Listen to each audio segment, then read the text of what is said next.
Live from Orlando, Florida, you're listening to the Orlando Magic HQ podcast, the voice of Magic fans. Join us every week for a unique fan perspective on all of the latest Magic news and updates. The show starts now. What's up, Magic fans? Welcome back to another episode of the Orlando Magic HQ podcast, brought to you by the Belly Up Sports Podcast Network. We're your hosts, Al, myself, Anthony. Today is Friday, July 14th, and we are kicking off our 5th season of the Orlando Magic HQ podcast. 5 seasons. We're 5 seasons in, man. This is episode 1 of season 5. Can you believe it, man? This is now what? Episode number 164. Man, talk to me, man, real quick before we get into like the serious stuff in regards to everything that's going on in today's episode. 5th season, 164. Can you believe it? Surreal, man. I don't think we ever had imagined that it was going to get to this point. So kicking off season 5, probably the most excited I am to cover a season. I know we've been to the playoffs before. We saw the Vooch and Gordon days. But heading into this new season, man, just a different level of excitement. And that makes our job so much easier, man. Coming to record every single week, it's that much easier when we have a lot to talk about, young players to follow that are fun to watch. I think it'll be our best season to date. So I'm just excited for it. How about you? Well, anything on your mind when it comes to this being our 5th season? I really just want to take a moment just to kind of say thank you to everyone that listens to us on a week-to-week basis. Anytime there's a Magic event that we're out and about, man, people are coming up to us, showing us a lot of love.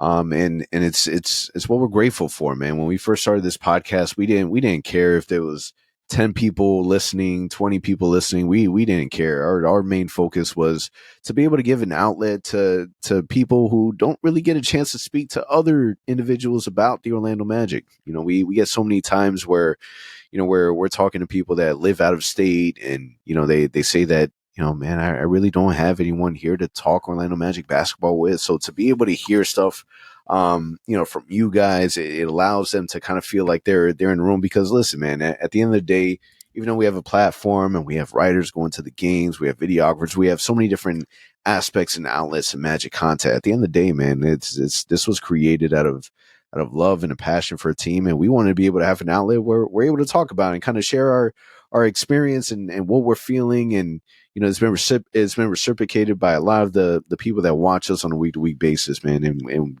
just to be able to take a moment to say thank you for tuning into us. It's still crazy that, you know, at the end of the day, when we kind of take a step back and realize that, man, people ask for it, man. They want to hear our opinions and stuff. It means the world to us.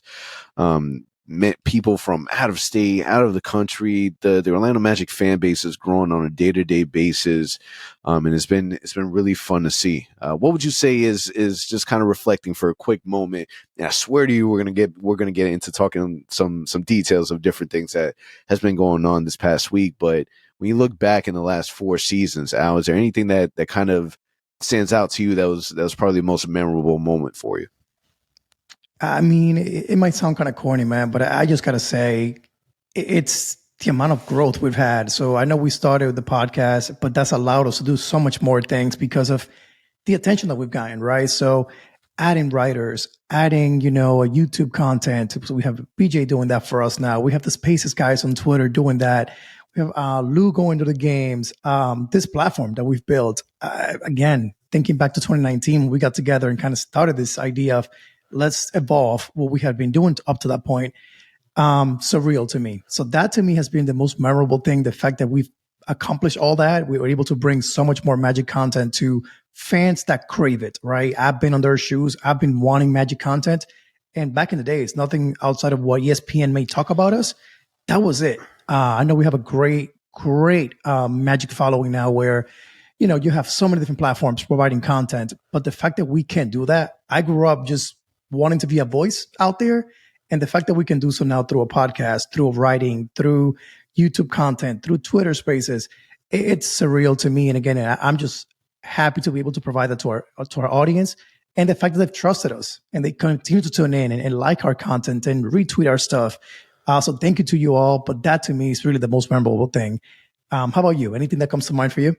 Yeah, for sure. I mean, this was really born to kind of fill a void that we felt what was extremely needed.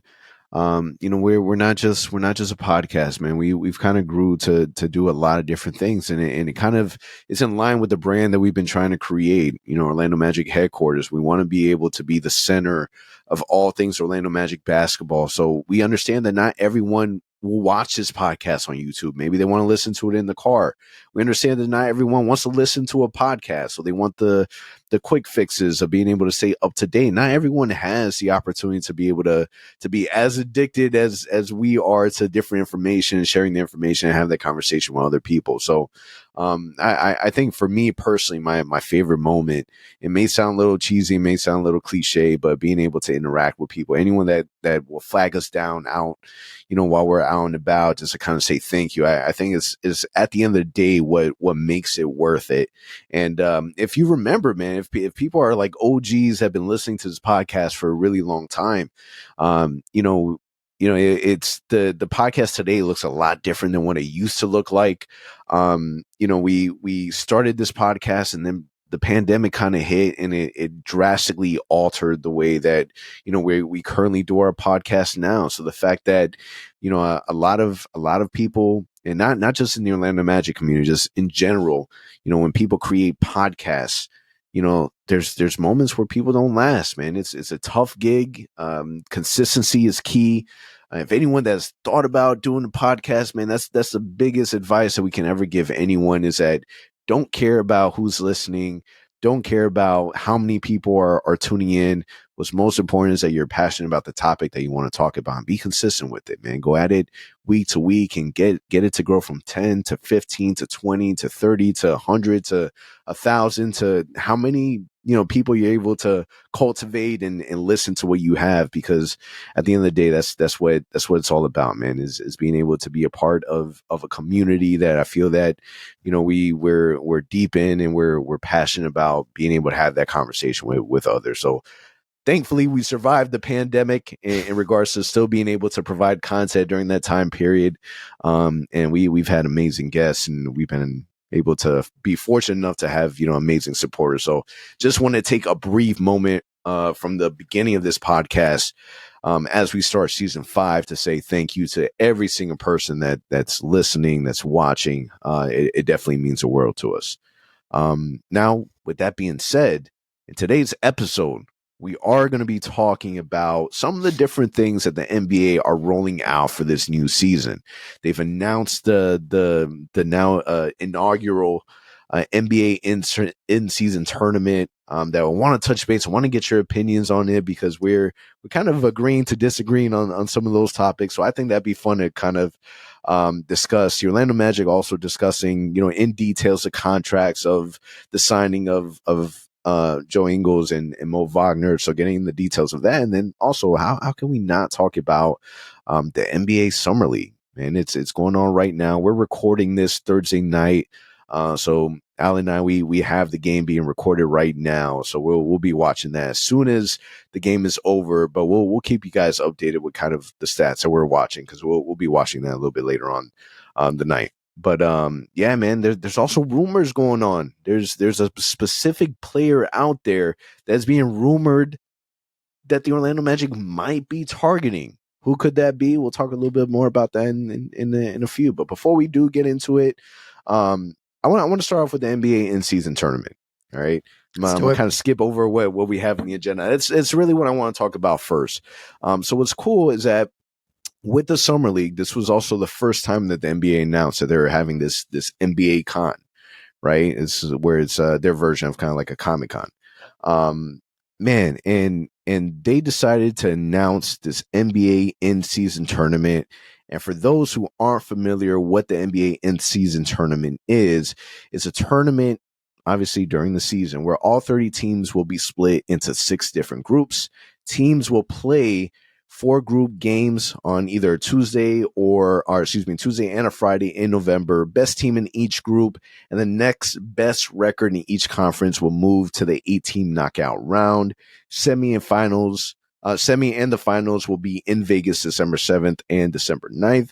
And then the Magic were put in Group C, and they put us in a group with the Boston Celtics, the Brooklyn Nets, Chicago, and Toronto. And believe me when I tell you, we want all the smoke. We want everything to do with those teams. We'll talk more about that in just a moment, but those are teams that we are going to eat up lovely, and I'm looking forward to it.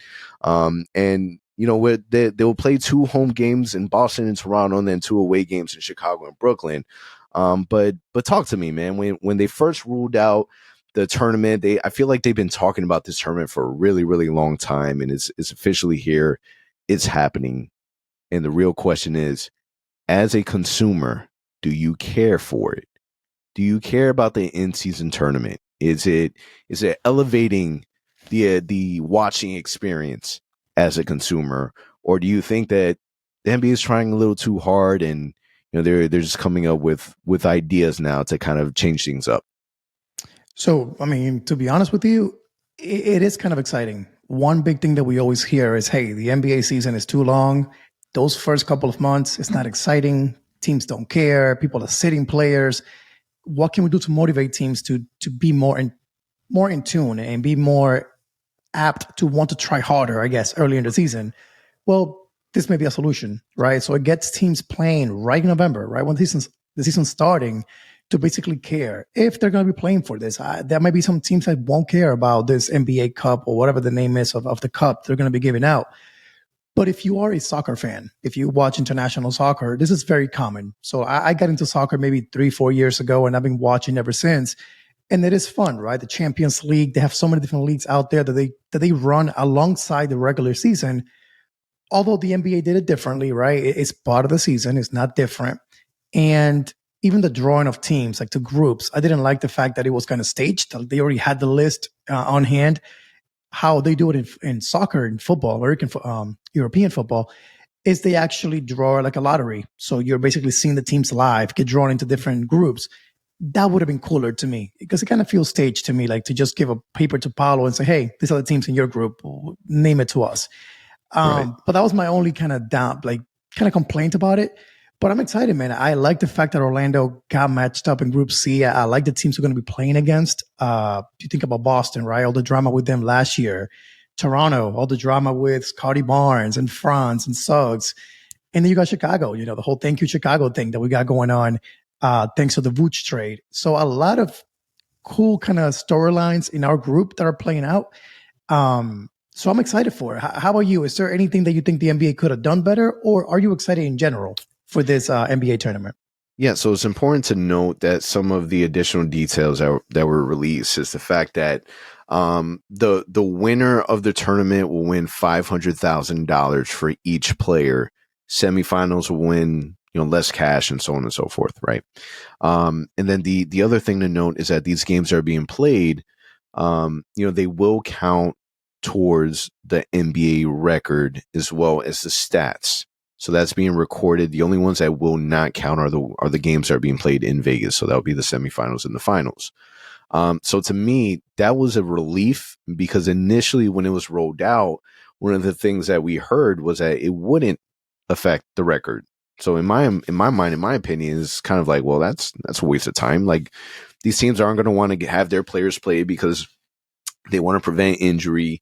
And what's the incentive for the players?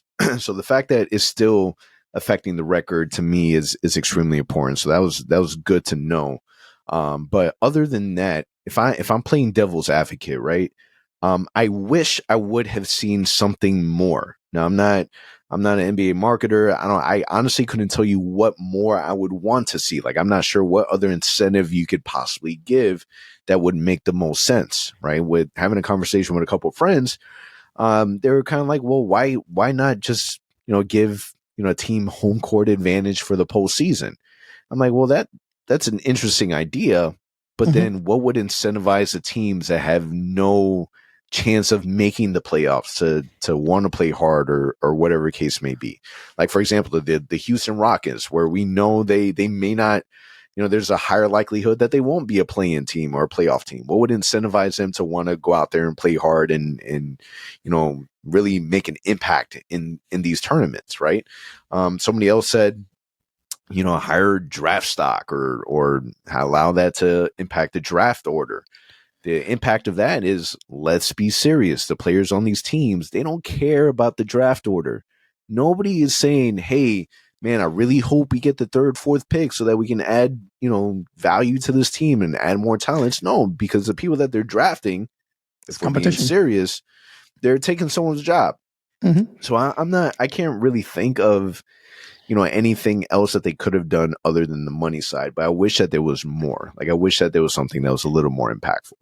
I'll tell you one thing that came to mind. I get the cash, right? Someone like Kevon Harris, right? It's a guy that's on a 2-way contract. I would assume that he qualifies for this price. Imagine him getting, $500K. That's doubling his salary just by winning the tournament. That is only 1 month long. So it has a huge impact. We heard Cole Anthony also say, I want that bag. Like, they want that money. It's a young guy. You're not guaranteed a big contract just yet. So to them, it's valuable. But I'll tell you one thing that came to mind, which is simply you qualify for the playoffs by winning this tournament. So basically a young team like the Magic, like the Houston Rockets, who are fighting for something, and they may not make it because they're young. They're still kind of developing. But guess what? You go all out and you win this thing, you're guaranteed a playoff spot. So what does that mean? Based on your record, will determine where you fall. If you finish completely horribly during the season, your record, you at least make it to the play-in tournament. If you finish, 5th or 6th, that's your seed, but you're basically locking that security that you are making it to the playoffs. That also means more money to the team in general, because when teams make it to the playoffs, they get a bucket of money for just making it and getting that TV contract for making it to the playoffs. So it could be a win-win where there's cash, but also that team incentive to want to win, not just monetarily, because someone like LeBron James, has $1 billion contract with Nike. He doesn't care about $500,000, let's be honest.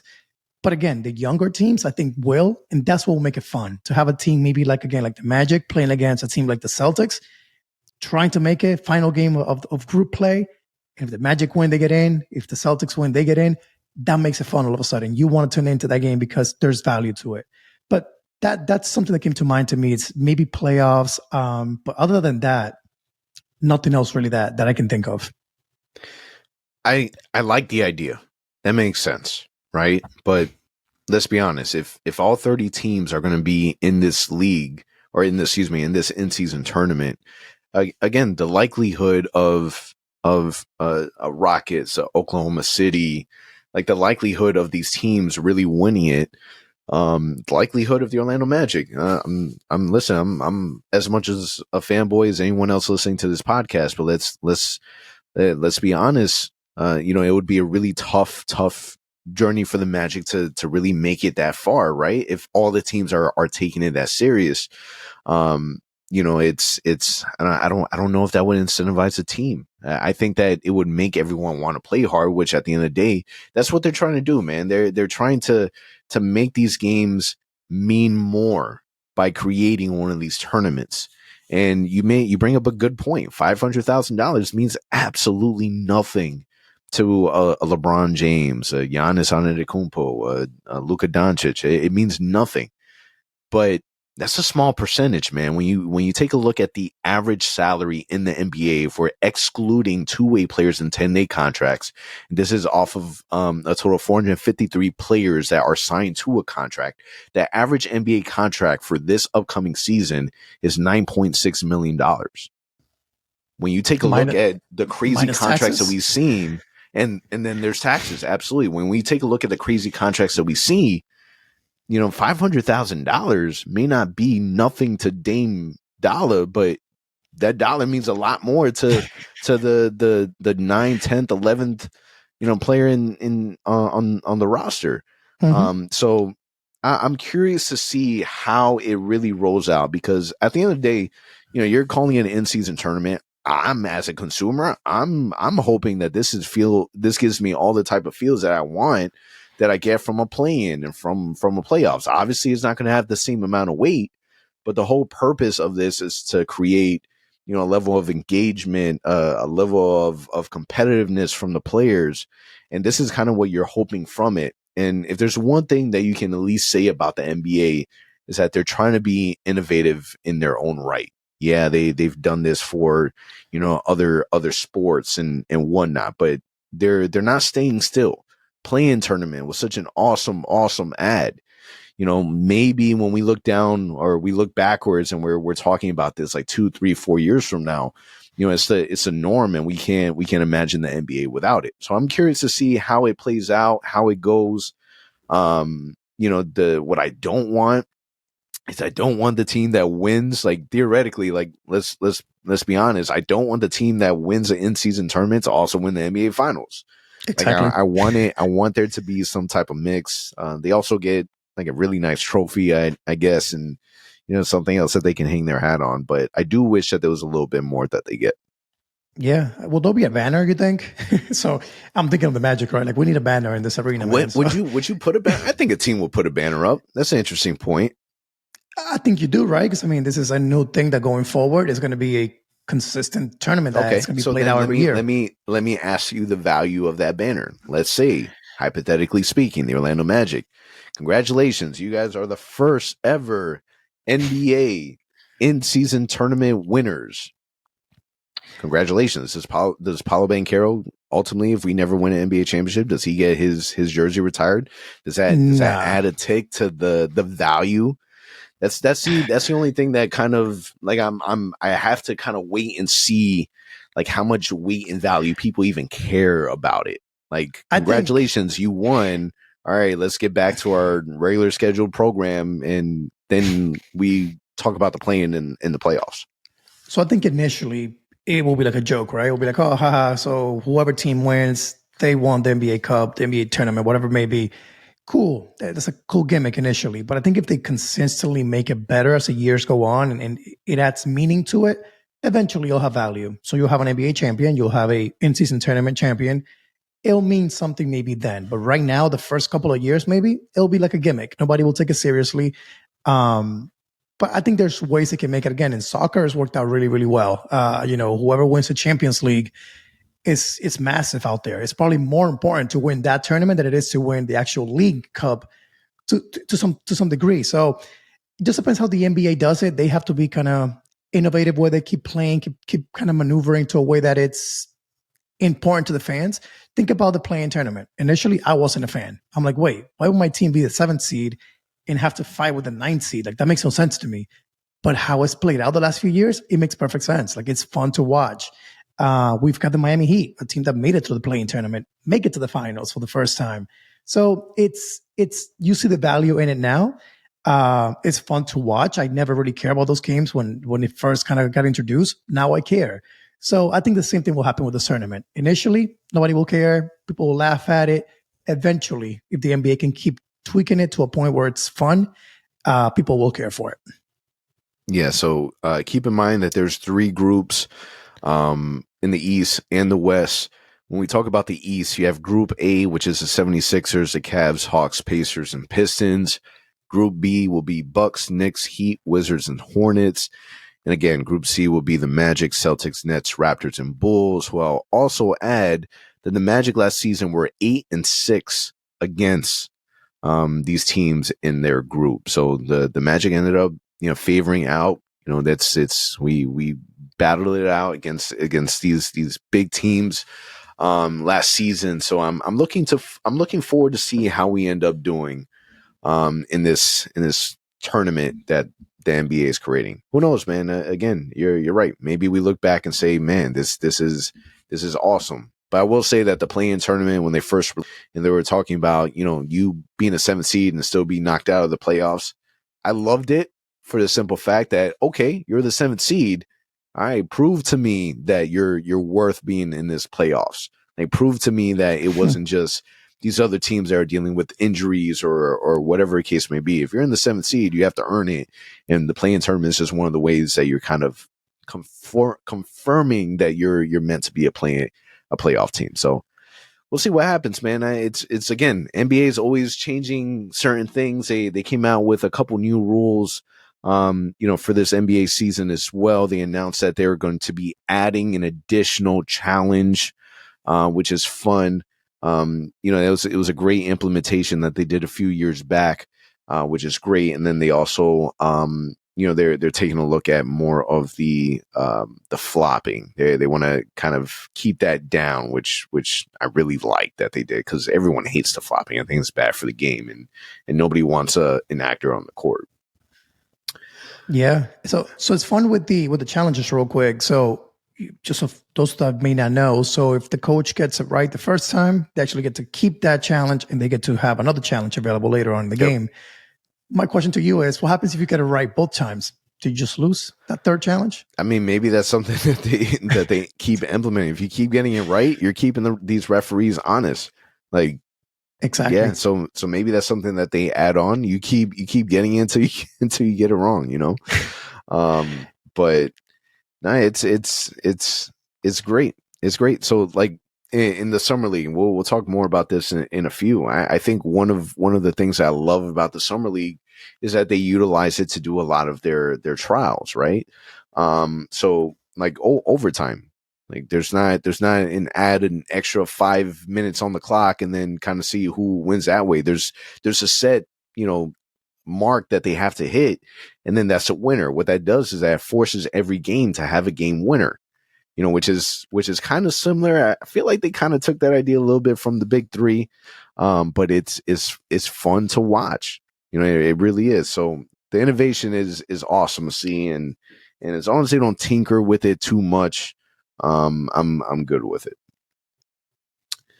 Now, yeah, it was fun to watch that Knicks game last night and see the Magic kind of go at it, and first to 7 points. It was fun because every basket had a meaning to it. So that Elam ending is kind of fun. I don't think we'll ever see it at the NBA level. Maybe we will, but I don't think it will. But it's fun to just see it kind of be introduced at Summer League, maybe the G League eventually. But it's fun. Yeah. Now, earlier I said that the Magic, there was a rumor out that the Magic are monitoring a big name player. And that big name player is Pascal Siakam. This is somebody that the front office knows pretty well in regards to that type of player, because Pascal Siakam is a player that you automatically think would be the perfect mold for it's what the Orlando Magic front office likes, right? The question is, this is another power forward, man. How do you see a potential trade for Pascal Siakam fitting for the Orlando Magic? Well, first things first, I don't think the Magic really are interested. I think the writer from Toronto that put the Magic in there didn't really make too much sense in that article. But either way, I don't see the Magic breaking up the core that they have now. That's just my opinion. But I can see it. If the Magic's goal is to be, a big team, a team that can switch anyone on the court and guard anyone on the court, I can see it happening. Imagine a lineup of, let's say, Markelle Fultz. Franz would have to slide to the 2, Siakam at the 3, Paolo at the 4, and then Wendell at the 5. That is a sick starting lineup. I mean, from a defensive standpoint, they can score, they can switch on everybody. So I can see the interest. And honestly, if you're trying to expedite things and kind of say, hey, let's go to the next level, not just make the playoffs, but actually be competitors in the playoffs, it would make sense to me. I would be up for the lineup. Like it makes sense to me. If you're really trying to go big, it makes sense. What I will say is that would be my solution if you're giving up on Jonathan Isaac. Like, I don't think that you make that trade if you still have some hope that J.I. can be a decent player or can recover from his issues, health issues. But yeah, I could see why it would work. I just don't see realistically the Magic pulling the trigger and breaking up the core just yet. It was reported that Isaac seems to be recovering well. In an interview this week, Wellman said that Isaac practiced with the Magic in Vegas this week, but we don't know really the extent of how he was practicing, how much he was involved. Was it 5-on-5? We really don't know the exact details of it. But I agree with you. Here's my drawback, right? My drawback is his contract. He's expected to be an unrestricted free agent next season. He's due for $37 million. So if there's any type of trade that's involved, then you would imagine it has to be a sign and trade. The Magic aren't going to mortgage their future for, maybe. It's not going to be one of those Kawhi Leonard situations where you're taking a flyer. And I think that a lot of NBAs a lot of NBA teams, they've kind of learned that lesson. You know, it's, yeah, sure, the Raptors won a championship from it, but it was short lived. The Magic are not, they're not in that type of business. You know, everything that Weltman has said has not led to believing that they would do this type of deal. They're not into the quick fixes. This isn't Rob Hennigan and Serge Ibaka. This is not that I'm comparing Serge Ibaka and Pascal Siakam, but this isn't one of those situations where you're putting the chips in. And to be 100% honest with you, I don't know if Pascal Siakam is a player that I want to turn in all the chips for. I don't know if I'm fully there yet. I'm not fully committed. I've said this numerous times, and I want to see this team go healthy. Like, I want to see what they're able to do. And then NBA trade deadline comes around. I'm sure if Pascal Siakam is still on the Raptors, they're still going to be able to have a conversation later on, unless they obviously decide to trade him somewhere else. But I'll tell you what, you made a point about Siakam, his contract, having to be renewed, trading for him without that commitment. One thing I read today, not sure if it's accurate or not, but it's that his off-season home is in Orlando, apparently. So in that scenario, would that make a difference in your eyes? If the Magic were to trade for him, knowing that he has a home here, he's comfortable living in Orlando, more than likely will sign here. Would you pull the trigger knowing that? I wouldn't pull the trigger unless it's a sign and trade. Because so let's say that we're going with that, right? Pascal Siakam can easily say, no, I'm not doing a sign and trade. Stay here in Toronto and, shoot a shot at being an unrestricted free agent.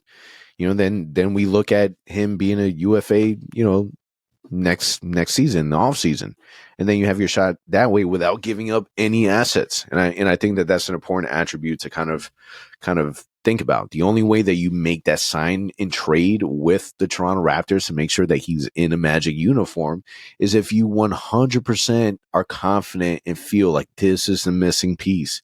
This is what's going to get us to the mountaintop. Now, the mountaintop is not making it to the playoffs. That is not the mountaintop. The mountaintop isn't even like winning the first round. That is not the mountaintop. For this team, the team is built in a way that realistically making it into the playoffs is a realistic expectation.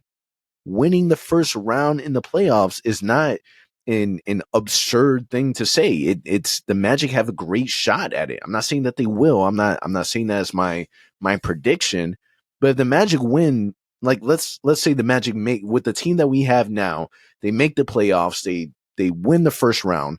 I promise you, people are not going to be like, oh my God, I cannot believe that happened. This is so left field. This is crazy. Like, I think what's crazier is thinking that a play-in team in the Miami Heat, we're going to make it into the NBA Finals. That's a crazier prediction to have. But I think that the Magic are in a great position where you're bringing back, obviously, Paolo that's coming back to be a sophomore. He's going to be way more polished. We're hoping that his shooting is going to be better. He had a killer first season. You're going to bring back hopefully a healthy Jonathan Isaac, a healthy Markelle Fultz, another year of Jalen Suggs, another year of Cole Anthony, another year of all our young players that are developing more, on top of adding 2 additional rookies that we're expecting for them to be able to contribute and be able to help this team. So for me, I don't care if you have a house here in Orlando. It doesn't matter to me unless your name is Brook Lopez. It does not matter to me at all. That's not a deciding factor for me. I'm not willing to give up the farm for a non-guarantee. So it obviously has to be a sign and trade if they went that route. The question that you have to ask yourself is Pascal Siakam that guy for you? Is he the guy that you think that the Magic should go all in? And I'll be honest with you, I don't know if that's the case. He's 29 years old. He has one really, really good contract left. He's going to want to get paid. He's going to get his money. So great. But how much are you going to be spending on Pascal Siakam?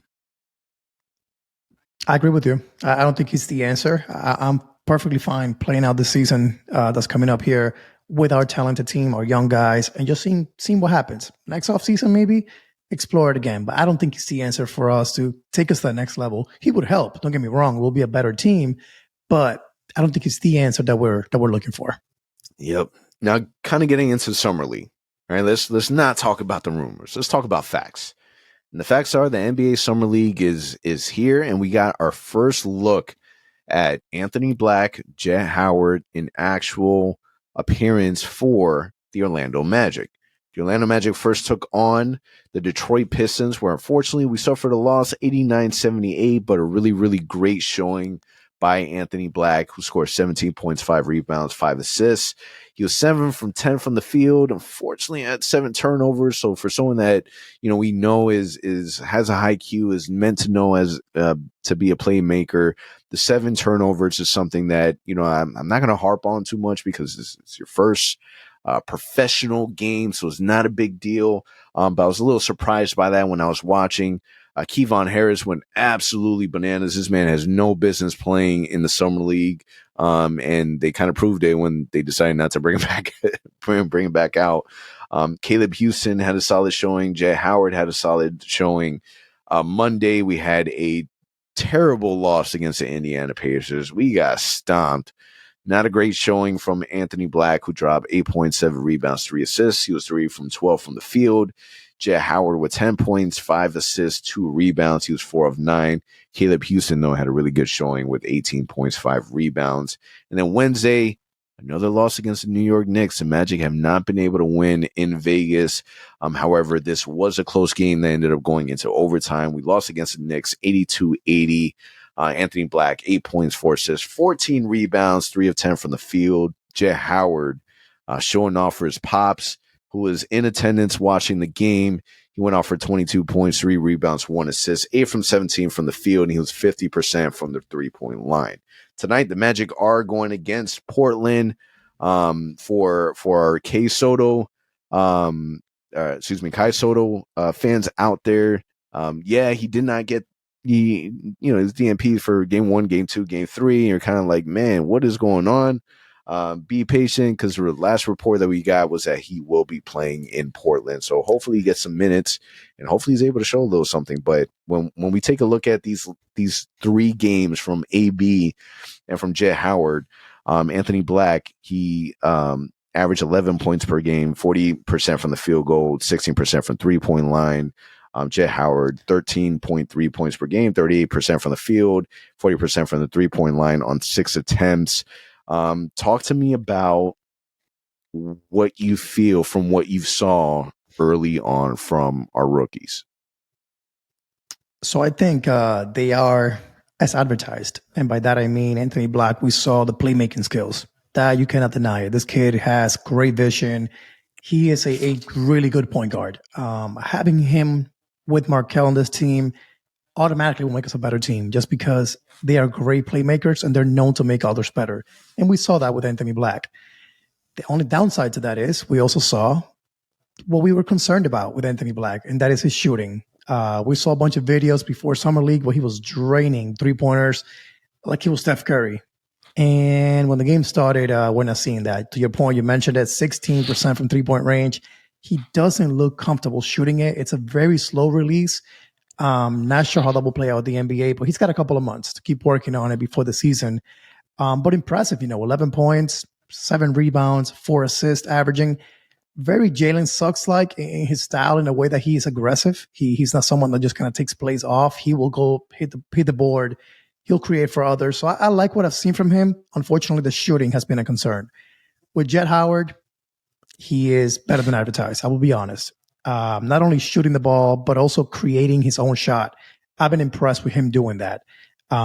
He is not, Grady Dick, which is known to be a kind of more of a spot-up shooter. Jet Howard will create his own shot, whether it's going to the basket, whether it's with a crossover into a 3-pointer or a step back into a 3-pointer. We saw plenty of that yesterday against the Knicks, and it was fun to watch. 40% shooting on almost 7 attempts.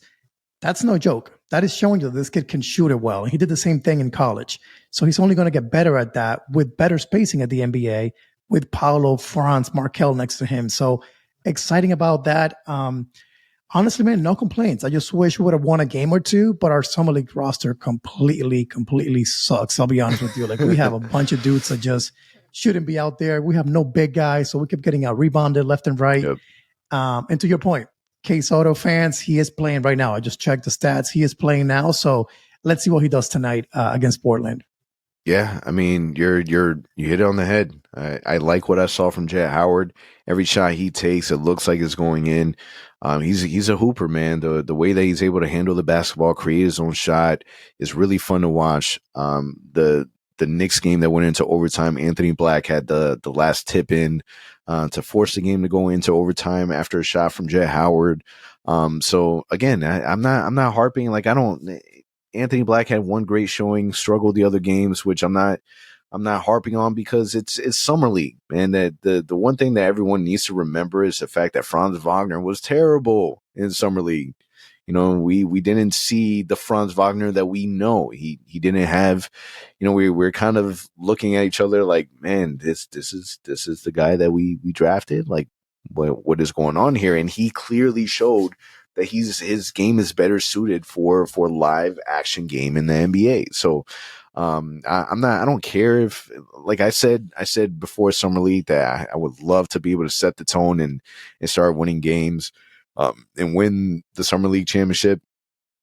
Whatever, we didn't win it. It's not a big deal. Our guys were able to get NBA experience, which is something that we needed and we wanted to see, and they were able to get that. So what I loved about the whole summer league experience is the fact that the whole damn team was out there supporting. Literally the whole entire roster was out there. So that was great to see that the Orlando Magic were there front and center, rooting for their young guys, because let's be honest, it's the summer. They don't have to do that.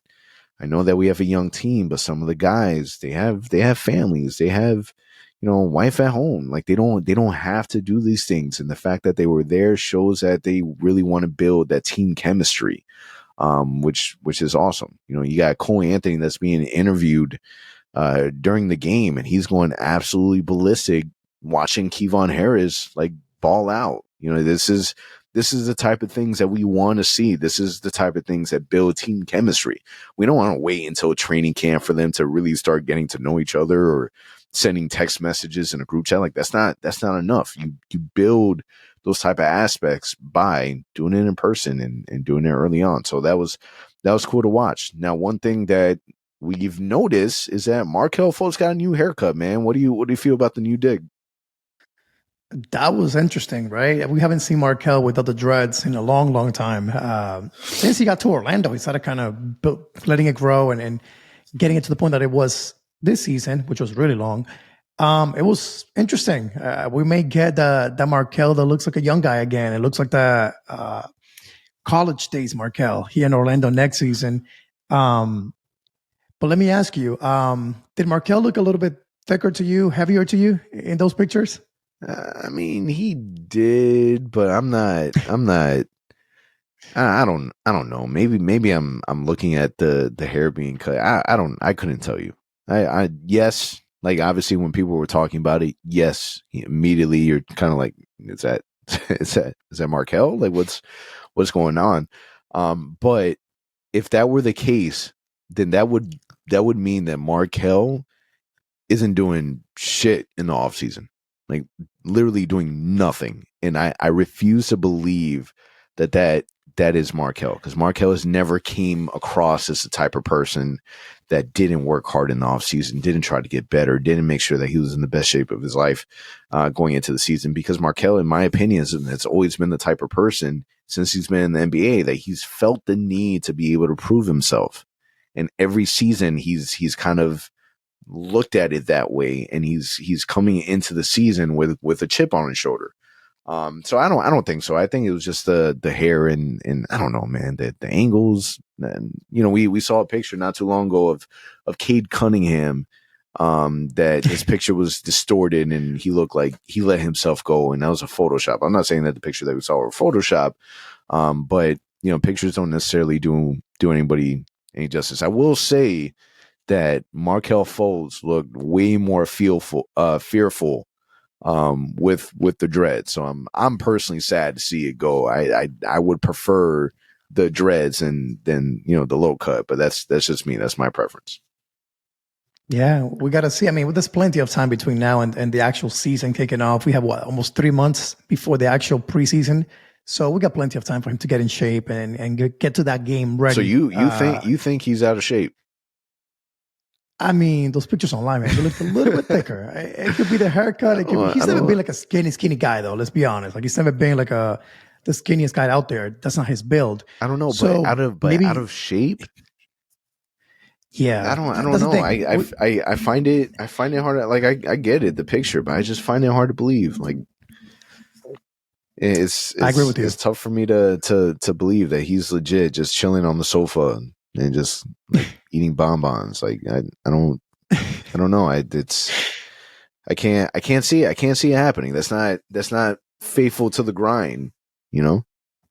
Exactly. We got to wait for some of those pictures that they take in the off season when they're like training here in Orlando. So hopefully those will look a little better, but it could have been the outfit, could have been the angle, it could have been the haircut. We don't know. But to your point, I don't think that Markelle's the type of guy that's going to show up and be like completely out of shape, especially on a contract year in which he is due a decent contract here with us. So yeah, I think that he'll be fine, but it was a little bit interesting to see that picture and be like, wait, that's Markelle. The hair looks different, but the body looks a little different too. Yeah, I read online that people were trying to blame, the weight gain on the Magic drafting Anthony Black and yeah, it's like, stop it. Like, I can't see it, man. I can't. Well, you know what? I didn't see those comments, but I will tell you what, it crossed my mind just because I'm like, wait, they did it to Michael Carter Williams, where they turned him from a point guard to like, oh, you can guard bigger guys by being heavier. And it didn't really work out, right? He's a point guard. Markelle with Black on the team, I've been wondering how's that all going to work. I still think Markelle's the point guard. It's starting point guard of this team. But there might be minutes that may need to come at the 2 position, the 3 position. It's that kind of why they want him to get a little bit more built. I don't know. Hopefully not, because Markelle is the guy that needs the ball in his hands. He's got to be the one creating the fast break opportunities. So hopefully that won't be the case. Yeah. Now, it was also confirmed, kind of moving past the Summer League, that the Magic officially did sign Joe Ingles and Mo Wagner, and as expected, the second year for both players will be a team option, which means that the Magic will maintain their flexibility and will have a ton of cap space heading into next season. Are you happy to see the team option for both players, and do you think that next season is going to be the year that we finally do something in free agency worthwhile? I mean, we talked about earlier how this is our 5th season that we're kicking off here today. If you go back to our episodes, you probably heard us in every single season say, next year's the year. Next year's the year. So maybe they have to make decisions. At this point, they would have had 2 full years of seeing, a team with Markelle, with Jalen Suggs, Cole Anthony Black now. Like, they have to start making decisions, man, because I get it. They play the draft game. It's worked out in our favor. We've gotten some lucky bounces in the lottery. We got Paolo. You got at some point say, you know what, now we got to build around these guys. And I think that's the next step for us.